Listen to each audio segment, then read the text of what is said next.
Revelações da ciência sobre os mistérios da vida. Especialistas de vários países estiveram no Brasil para o lançamento de um grupo dedicado à tese do chamado design inteligente. Esses cientistas acreditam que a perfeição e a complexidade da natureza comprovam a existência de um ser superior. O que há por trás do bater das asas de uma borboleta? Ou das cores vibrantes das penas dos pássaros? O que há em comum entre a concha do mar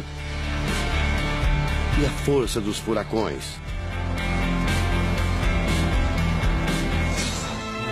Que mistérios guardam as nossas células e o DNA, o responsável por tudo o que somos?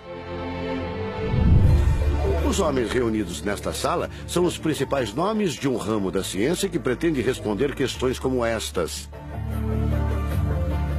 Ao contrário do que a gente apregoou por 150 anos, há evidências de inteligência na vida e no universo.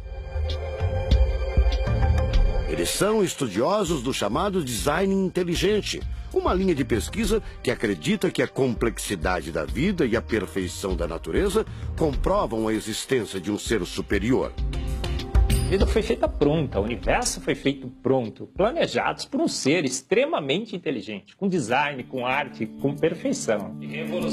Marcos Eberlin coordena o Núcleo de Pesquisa em Ciência, Fé e Sociedade, recém-inaugurado por uma das maiores universidades de São Paulo, em parceria com instituições americanas. Outro defensor do design inteligente é o doutor em bioquímica e professor americano Michael Behe.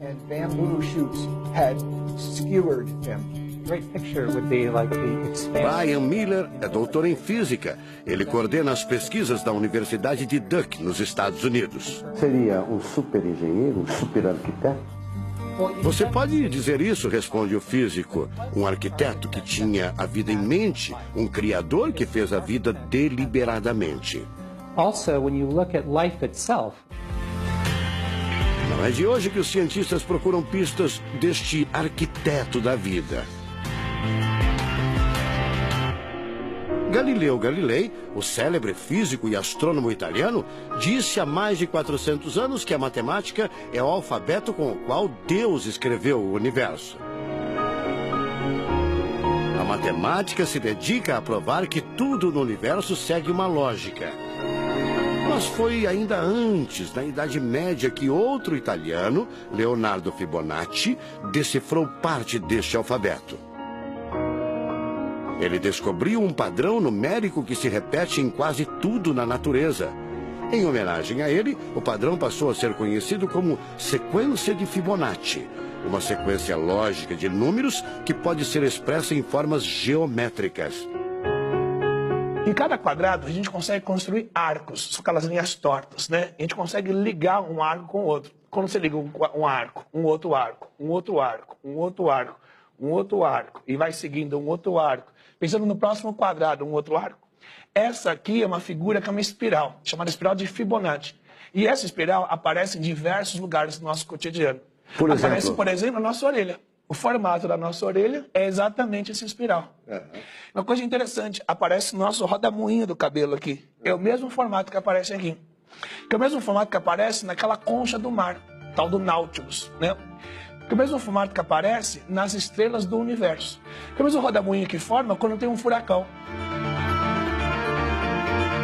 A sequência de Fibonacci foi encontrada também nas ondas do mar, nas pétalas das rosas, na distribuição das sementes do girassol e até nos hexágonos da casca do abacaxi. Mais uma comprovação matemática da existência de uma mente inteligente por trás da criação seria o chamado número de ouro, ou proporção áurea, representada pela letra Φ.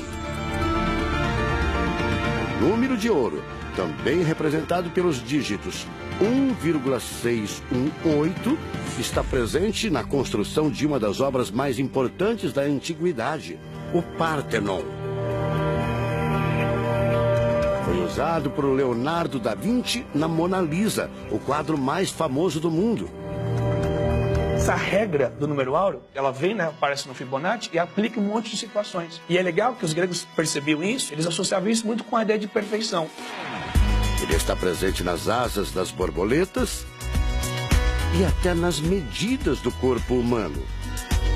Se você pegar a sua altura e dividir pela distância do seu umbigo até o chão, vai dar aproximadamente 1,6. Um φ. Vai dar 1 φ também. Se a gente abre os braços, né? Calcula a distância da ponta de um dedo até a ponta do outro dedo. Então vai ser desse dedo maior aqui, no dedo médio, até chegar ao dedo médio. Se eu pegar essa distância e dividir pela distância desse dedo até esse ombro aqui, vai dar 1,6 de novo. De tudo na natureza, o que mais impressiona os cientistas são as células, a chamada unidade básica da vida. São as menores partes que compõem os seres vivos, vegetais ou animais. O corpo humano é formado por cerca de 100 trilhões de células que dão origem a tecidos e órgãos. We cannot be accidentally caused. Life is not an accident. O americano Douglas Axie estuda biologia molecular há mais de 25 anos.